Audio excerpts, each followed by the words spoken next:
My story begins, like most good stories do, with embarrassment in junior high.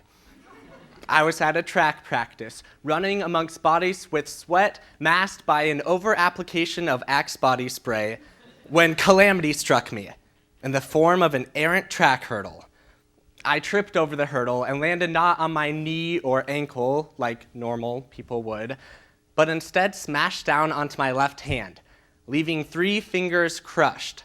Crushed like gross X-ray you don't want to see crushed. Right. Now, this wouldn't have been such a big deal for most runners, but it was for me, a competitive violinist. Because before that tumble, I had devoted hours of meticulous practice each day to becoming the best musician I could be. From the beginning, music has always been in my life. When I was 5, I remember hearing the sound of the violin on a cassette tape and begging my parents to put me in lessons. Then, on this old, battered, quarter-sized violin, I began to play. I was hooked. I practiced every night for as long as I could. Eventually, I learned to play a few other instruments and started to sing. In my first grade school music classes, we sang about exactly which animals resided on Old MacDonald's farm. I could name quite a few, coming from small-town Nebraska. It was there that I first played and sang and dreamt of the day when people would pay to hear me perform. While in those early practice days, my older brother lovingly told me he would pay to not hear me perform.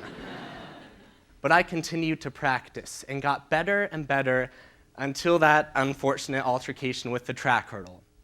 Then, once the cast came off, I placed the varnished wood of the violin beneath my chin and attempted once again to navigate the strings with my unsure fingers. A little ibuprofen and a lot of patience carried me through the arduous relearning process. Months later, my first performance back traded the bright lights of a concert hall for the flickering fluorescence of a local nursing home. And while I had just successfully cracked into double digits for my age, my audience was approaching triple digits.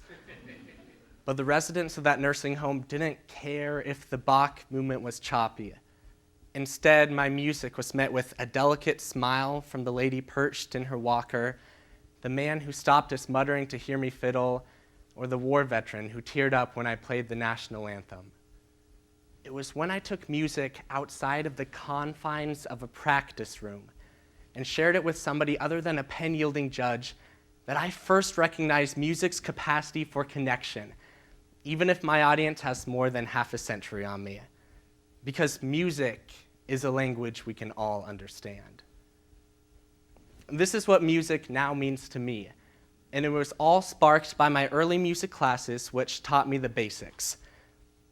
Now, some of you may have had a similar positive experience with music, may value it intrinsically, and may not need to be convinced of its importance. For others, music education means nothing more than getting a reminder from Siri to attend your child's Christmas program. While I've experienced music in a powerful way, not everyone has, prompting us to ask, so why value music education? Driven by this question, I set out last summer to explore why, even when resources are scarce, others find value in music education too. So, at the age of 19, with little knowledge of the country, less of the language, and all the naivety of a small-town kid who never left the US, I took off to explore this idea in Uganda. It was a quick turnaround from stepping off a plane to visiting a primary school, where the students were slow to complain, quick to smile, and eager to welcome a nervous stranger with only songbook in hand. I had just started to recalibrate when an order from a well-meaning nun and a small child tugging on my hand pulled me into the classroom, and I became Mr. Joel. So, within only hours of landing on the continent, ready or not, I found myself teaching. That first attempt at teaching music was met with blank stares from 30 pairs of bright brown eyes. Though I knew each class level would have varying knowledge of English, I hadn't yet had the chance to gauge where this class was. I tried every teaching strategy I knew, which took about 2 minutes. And then I stopped and asked, Is anything I'm saying making sense? My students raised their eyebrows, trying as hard as they could to hold up their end of this confused conversation, but were silent, except for one student who seized the opportunity to mutter the only English he knew, "Bring the ball." Faced by a group of students who knew little English, silently pleading me to teach them, I turned to clapping and drumming patterns that allowed enthusiastic Ugandan second graders and a naive American to get on the same page. Shortly after, we'd connected without a single word. There were other miscommunications along the way. For instance, I'd been inaccurately overhyped as this expert breakdancer, which I'm not. And so my students would always beg me to teach them how to break a dance. So one day I pitted us in a good old-fashioned dance-off, boys versus girls. These 7-year-olds were all fantastic dancers and equally competitive, and the boys on my team were not impressed with my moves. One pulled me aside, looked up at me in dismay, and cried, "Sir, your hips!" So, not wanting to let my team down, I resorted to my biggest trick.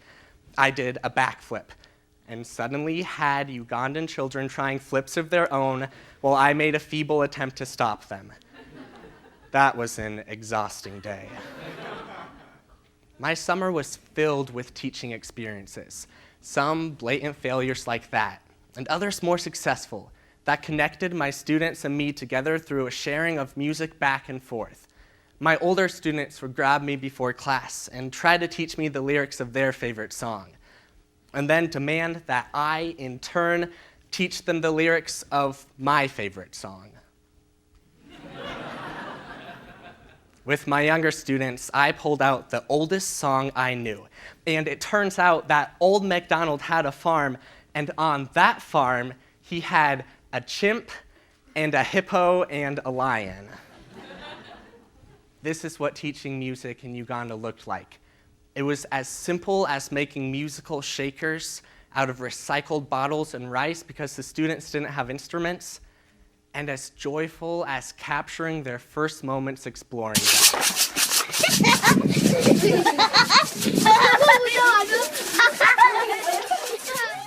Music allowed me to land in this country with which I had no prior experience and from day one connect. Rather than highlighting the differences between us, this common ground allowed me to simply be in relationship. Because music is the language we can all understand. It proved to be a powerful connector between cultures. But on top of that, what I discovered in Uganda was a slew of educators, students, and community leaders who taught me the importance of music education to preserving a culture.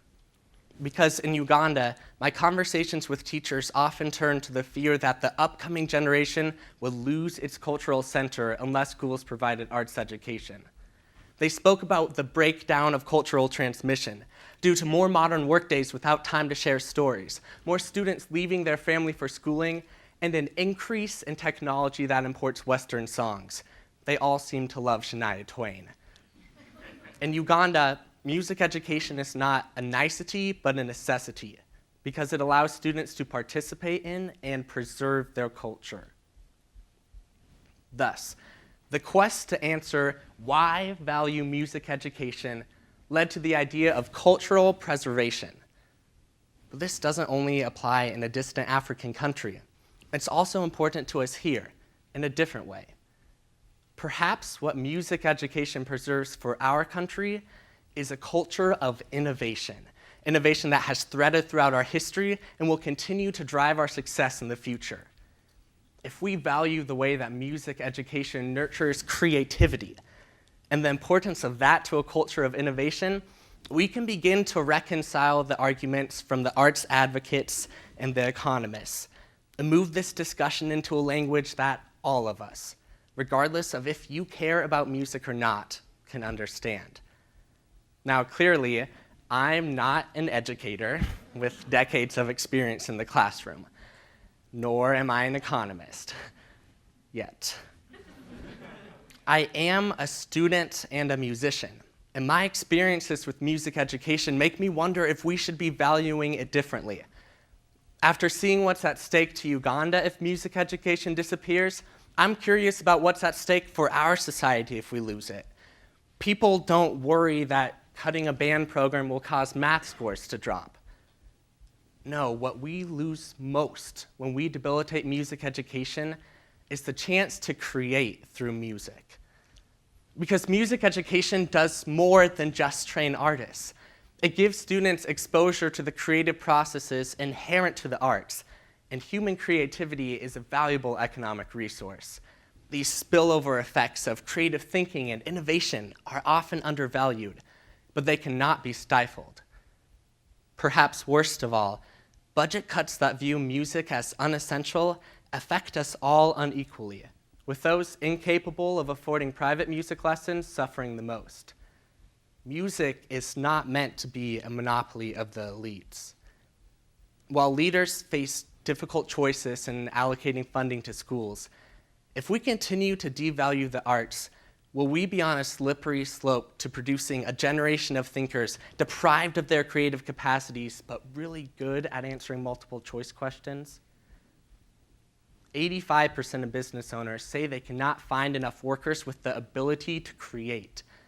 What we need to push innovation forward is people who, when offered choices A, B, C, and D, can find answer E. A creative thinking workforce boosts an economy, and one way to foster creativity is giving students the chance to participate in the arts, which are, in essence, creative pursuits.